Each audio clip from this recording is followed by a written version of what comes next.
الحمد لله على نعمة الإيمان والإسلام. الحمد لله الذي علمنا القرآن. الحمد لله الذي جعلنا من أمة سيد الأنام. الحمد لله على جميع النعم الظاهرة والباطنة، السابقة واللاحقة، الدنيوية والأخروية. اللهم لك الحمد كله ولك الملك كله وبيدك الخير كله وإليك يرجع الأمر كله سره وعلانيته. أشهد أن لا إله إلا الله وحده لا شريك له، وأشهد أن سيدنا ومولانا وحبيبنا محمدا عبده ورسوله أرسله الله بالهدى ودين الحق ليظهره على الدين كله ولو كره الكافرون. اللهم صل وسلم على سيدنا محمد وعلى آل سيدنا محمد وعلى أصحابه والتابعين لهم بإحسان إلى يوم الدين. أما بعد، فيا عباد الله اتقوا الله حق تقاته ولا تموتن إلا وأنتم مسلمون. ولتكن منكم أمة يدعون إلى الخير ويأمرون بالمعروف وينهون عن المنكر وأولئك هم المفلحون. Hadirin semuanya, marilah pada kesempatan kali ini lagi dan lagi kita tingkatkan takwa kita kepada Allah Subhanahu wa taala dengan takwa yang sebenar-benarnya takwa, menjalankan semua perintah-perintah Allah dan menjauhi segala larangan-larangan Allah, dengan keyakinan bahwa tidak ada perkara yang menguntungkan bagi manusia melebihi taat kepada Allah Subhanahu wa taala, dan dengan keyakinan pula bahwa tidak ada perkara yang membahayakan, merugikan, mencelakakan bagi manusia melebihi maksiat kepada Allah Subhanahu wa taala. Hadirin semuanya, di akhir bulan Rajab ini pantaslah kita ini memperingati hari besar, hari kejadian yang luar biasa, hari kejadian yang besar, yaitu Isra dan Mi'raj baginda Nabi Muhammad sallallahu alaihi wasallam.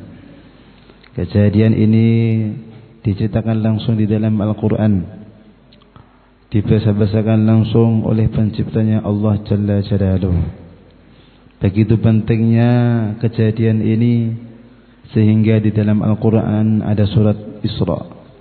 Subhanalladzi asra bi'abdihi laylan minal masjidil haram ilal masjidil aqsa alladzi barakna hawlahu linuriyahu min ayatina innahu huwas sami'ul alim.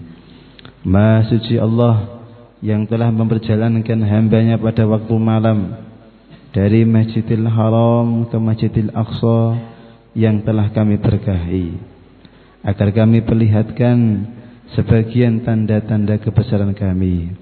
Sesungguhnya Allah Subhanahu wa taala Maha mendengar lagi Maha mengetahui. Hadirin semuanya,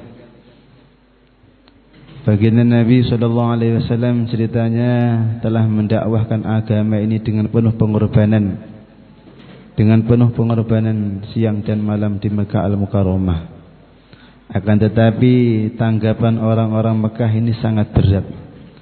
Sedikit saja orang yang ikut dakwahnya Rasulullah SAW. Maka Rasulullah SAW pun pergi ke Taif. Beliau berharap orang-orang Taif menyambut beliau dengan sambutannya lebih baik. Namun ternyata orang-orang Taif ini menyambut beliau lebih keras daripada sambutan orang-orang Mekah. Hadirin sekalian, tetapi bukan berarti kepergian Rasulullah SAW ke Taif ini gagal. Kesusahan-kesusahan dalam agama ini bukan berarti menunjukkan kegagalan. Kesusahan-kesusahan dalam mencari ridha Allah Subhanahu wa taala justru merupakan suatu kemuliaan. Peristiwa Isra dan Mi'raj ini di antara salah satu hikmahnya adalah untuk menggembirakan hati baginda Nabi sallallahu alaihi wasallam. Dan peristiwa ini juga pelajaran bagi umat bahwa kesusahan-kesusahan agama, kesusahan-kesusahan dalam mendakwahkan agama ini bukan semestinya disesali, tapi justru disyukuri. Hadirin semuliakan,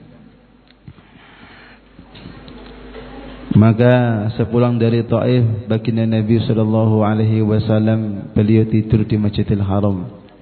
Tiba-tiba Rasulullah sallallahu alaihi wasallam mendapat panggilan dari Allah Subhanahu wa taala, yaitu Isra dan Mi'raj. Perjalanan Isra dan Mi'raj ini satu hikmahnya adalah untuk menggembirakan baginda Rasulullah sallallahu alaihi wasallam. Baginda Rasulullah sallallahu alaihi wasallam dalam Isra dan Mi'raj ini bukan berjalan sendiri, tetapi dijalankan oleh Allah Subhanahu wa taala pada malam hari dari Masjidil Haram ke Masjidil Aqsa yang penuh dengan berkah. Dalam perjalanan tersebut Allah telah menampakkan macam-macam hal. Allah telah menjalankan kepada baginda Rasulullah sallallahu alaihi wasallam. Dalam perjalanan itu baginda Nabi sallallahu alaihi wasallam singgah di Baitul Laham, tempat di mana Nabi Isa dilahirkan. Seolah-olah Allah Subhanahu wa taala memberikan pelajaran kepada nabinya. Lihat itu Isa diburu-buru oleh kaumnya, tetapi diangkat oleh Allah Subhanahu wa taala ke langit. Disakiti oleh manusia, tetapi tidak hina, malahan mulia. Hadirin sekalian, baginda Nabi sallallahu alaihi wasallam juga singgah di satu tempat yang wangi, kuburan wangi. Maka baginda Nabi sallallahu alaihi wasallam tanya, apa ini? Ini adalah kuburannya seorang wanita yang telah berkorban untuk agama, yaitu istrinya Fir'aun Asiyah. Maka Rasulullah sallallahu alaihi wasallam ziarah ke sana dan salat 2 rakaat di sana pula.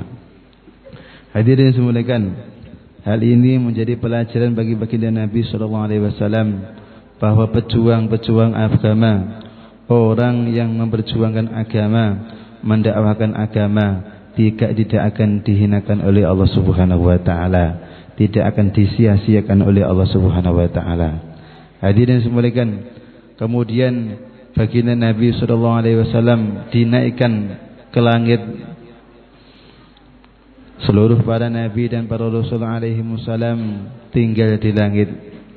Di sana ada Nabiullah Idris alaihi salam, ada Nabiullah Musa alaihi salam, dan nabi-nabi lainnya. Di langit ketujuh ada Nabiullah Ibrahim alaihi salam. Baginda Nabi sallallahu alaihi wasallam di sana juga berjumpa dengan mereka. Sayyidul Anbiya, pimpinannya para nabi, bertemu dengan para nabi. Hadirin semuliakan, ini juga pelajaran bagi kita bahwa kita ini jangan cuma memandang bumi saja. Kita jangan memikirkan bumi saja. Kalau kita memandang bumi saja, memikirkan bumi saja, bumi itu ya begitu-begitu saja. Hadirin semuliakan, kemudian baginda Nabi sallallahu alaihi wasallam di sana disuruh mengimami para nabi, para rasul alaihi wassalam. Diumumkan kepada seluruh penduduk langit, inilah Sayyidul Anbiya, inilah pimpinannya para nabi, pimpinannya para rasul, inilah semulia-mulianya makhluk. Hadirin semuliakan, maka kita pantas bergembira karena Allah Subhanahu wa taala telah menjadikan diri kita sebagai umat baginda Muhammad sallallahu alaihi wasallam, yaitu dengan mencintai beliau, menghidupkan sunnah-sunnah beliau, mencintai perjuangan beliau, dan mencintai umat beliau. Baginda Nabi sallallahu alaihi wasallam telah berkorban banyak untuk umat beliau. Beliau telah mencurahkan tetesan air mata, tetesan keringat, bahkan beliau telah mencurahkan tetesan darah untuk membangun umat ini. Sedangkan beliau adalah Sayyidul Anbiya, pimpinannya para nabi, para rasul, semulia-mulianya umat, semulia-mulianya makhluk. Orang yang paling istimewa. Kalau berjalan pun pohon-pohon tunduk kepada Rasulullah sallallahu alaihi wasallam. Binatang-binatang pun diam karena adab. Batu-batu pun mengucapkan salam kepada baginda Rasulullah sallallahu alaihi wasallam. Orang seperti itu telah berkorban habis-habisan untuk apa? Untuk membangun umat ini supaya umat ini berjalan menuju surganya Allah Subhanahu wa taala. Hadirin sekalian, maka jangan sampai bangunan yang telah dibangun oleh baginda Rasulullah sallallahu alaihi wasallam ini yang dengan susah payahnya kemudian tidak dirawat oleh kita. Kalau umat ini tidak dirawat, tidak dipikirkan, maka bagaimana hubungan kita dengan Nabi sallallahu alaihi wasallam? Mana rasa syukur kita menjadi umat baginda Rasulullah sallallahu alaihi wasallam? Mana bukti kita cinta kepada baginda Rasulullah sallallahu alaihi wasallam? Dan nanti di pada mahsyar mau taruh di mana muka kita ketika bertemu dengan Rasulullah sallallahu alaihi wasallam? Maka kita harus menjaga umat Islam ini, memikirkan umat Islam ini, mendoakan umat Islam ini zahir dan batin supaya mereka menuju ke Allah Subhanahu wa taala, menuju masjid-masjidnya Allah Subhanahu wa taala, menuju sunnah-sunnahnya Rasulullah sallallahu alaihi wasallam dengan penuh kasih sayang. Itulah tandanya kita bersyukur sebagai umatnya baginda Rasulullah sallallahu alaihi wasallam. Hadirin sekalian, kemudian baginda Nabi sallallahu alaihi wasallam naik ke langit berjumpa dengan Allah Subhanahu wa taala. Namun ini bukan maknanya Allah Subhanahu wa taala di atas langit. Allah Subhanahu wa taala sudah ada sebelum langit itu ada. Hanya saja baginda Nabi sallallahu alaihi wasallam berjumpa dengan Allah Subhanahu wa taala di atas langit. Dicarikan tempat yang paling istimewa di alam semesta ini. Untuk apa? Yaitu untuk menerima perintah yang mahal, yaitu perintah salat 5 waktu. Kalau baginda Nabi sallallahu alaihi wasallam mi'raj ke langit tanggal 27 Rajab, maka umat beliau pun dapat bagian mi'raj, yaitu dengan salat. Dalam suatu hadis dikatakan as-salatul mi'rajul mu'minin, salat itu mi'rajnya orang beriman. Hadirin sekalian, baginda Nabi sallallahu alaihi wasallam menembus langit menghadap kepada Allah Subhanahu wa taala. Orang beriman dengan salat menghadap kepada Allah Subhanahu wa taala. Maka perlu kita renungi betul-betul perkara ini. Maka para ulama mengatakan begitu hebatnya, begitu dahsyatnya kejadian Isra dan Mi'raj ini. Suatu kejadian yang tidak pernah terjadi kepada diri Nabi manapun selain baginda Nabi sallallahu alaihi wasallam. Tetapi kejadian Isra dan Mi'raj ini puncaknya adalah untuk menerima perintah salat. Hadirin sekalian, kejadian Isra Mi'raj ini hikmah yang terbesar adalah agar kita ini mengetahui keagungan dan kemuliaan salat. Maka bagaimana kita memperhatikan salat kita? Di antara memperhatikan salat adalah datang ketika sebelum waktunya tiba. Apalagi Jumat sudah disunahkan pagi-pagi untuk berangkat. Hal ini untuk apa? Untuk memuliakan yang namanya amalan salat. Jangan sampai kita ditipu oleh syaitan.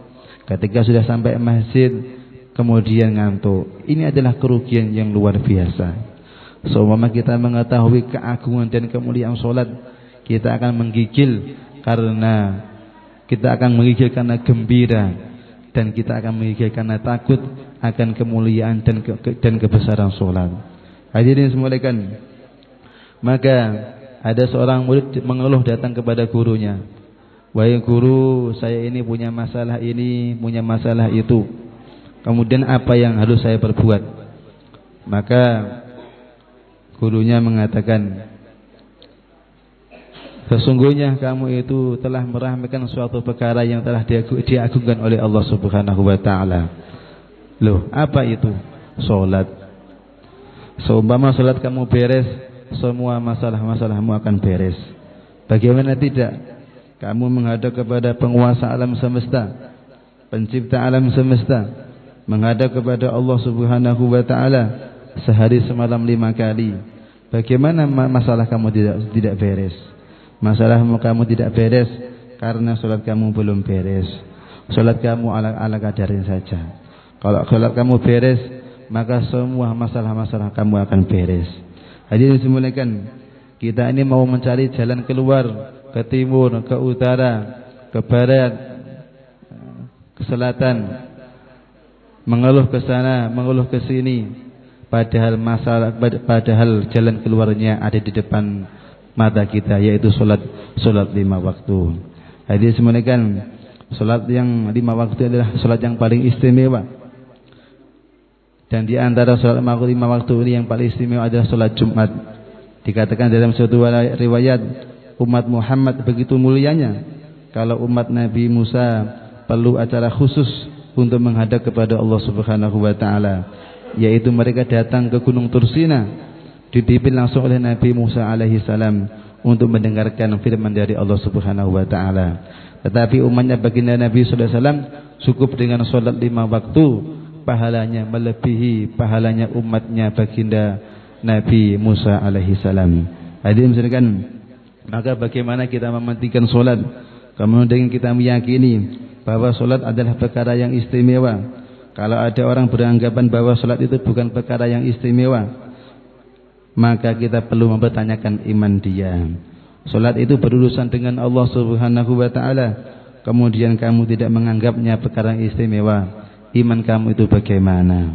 Maka ini sebenarnya orang itu kalau sudah tidak memuliakan salat, tidak mementingkan salat, maka hatinya sudah benar-benar rusak dan rusak. Maka ini sebenarnya bagaimana kita jaga salat kita perbaiki salat kita pentingkan salat kita supaya salat kita ini diterima oleh Allah Subhanahu wa taala. Wa ja'alana wa iyyakum minal faizin al-aminin wa adkhalana wa iyyakum fi zumratil muttaqin mu'minina muqinin. A'udzu billahi minasy syaithanir rajim. Bismillahirrahmanirrahim. Wal 'asr innal insana lafi khusr illa alladhina amanu wa 'amilus solihati wa tawasaw bil haqqi wa tawasaw bis sabr wa qur rabbighfir warham wa anta khairur rahimin.